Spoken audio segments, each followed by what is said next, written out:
Madame. Chantal Lafargue. D'accord. Marie-France Glizia. Très bien. Donc vous êtes les organisatrices de la Semaine Bleue Les co-présidentes de la Semaine Bleue. en Béarn ou à Pau? Du département. Le département, d'accord. Alors, d'abord, qu'est-ce que c'est la Semaine Bleue? Alors la Semaine Bleue, c'est une semaine qui a plus de 50 ans, qui a été mise en place pour aider les personnes âgées à une certaine période. Puis ça a évolué. Et alors actuellement, la Semaine Bleue, c'est une semaine un peu phare où on prend en considération les problèmes des personnes âgées et où on leur propose des activités, une réflexion. Alors la Semaine Bleue départementale propose d'autres renforts, parce qu'il y a toutes les animations dans toutes les communes. Mais d'autant fort, c'est le lancement de la Semaine Bleue le lundi, de 14h à 16h30, à la MJC de là-haut, où on va évoquer les problèmes de l'eau et les problèmes des forêts, et comment en Béarn, on participe à la gestion, à la mise en valeur de respect. Et le respect pour une société respectueuse de la planète. D'accord. Voilà. Mais alors, quel est le rapport avec les personnes âgées?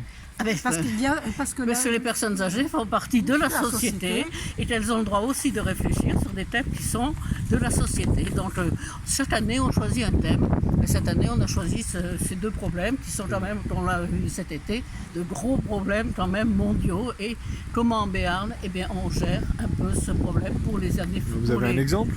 Alors on aura, pour ce qui concerne les forêts, on aura un représentant de l'ONF pour les forêts publiques. Pour les forêts publiques, et puis, allez-y. Et puis le président des propriétaires forestiers privés. Parce que un tiers de la forêt dans le département est privé. Et alors pour ce qui concerne de l'eau, on aura un représentant de l'aglo pour la régulation des rivières et puis des inondations par exemple, un représentant des microcentrales privées. Ouais. Okay. Et un représentant de l'EDF.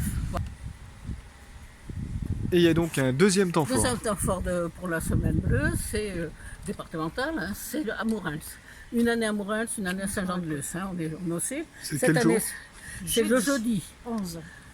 Alors qu'est-ce qui va s'y passer? Alors là, il y a beaucoup de choses, parce que l'association des seniors, l'animation des seniors de Mourins, a participé de manière très active avec les jeunes de la SECPA de Mourins. Donc il y a un travail en commun, personnes âgées et jeunes enfants. Et alors donc il y a une marche, une visite d'expo, il y a de la pétanque, il y a... c'est la découverte il y a beaucoup de Mourins. Et la découverte de Mourins, voilà.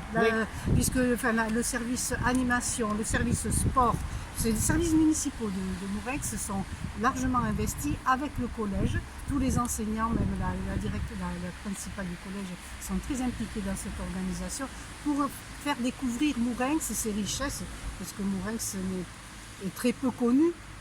Et donc, voilà. Et donc la ville souhaitait et le lycée souhaitait faire découvrir tout ce qui existe sur Mourins. Et le service d'animation senior a extrêmement travaillé là-dessus. Merci beaucoup, mesdames. Merci.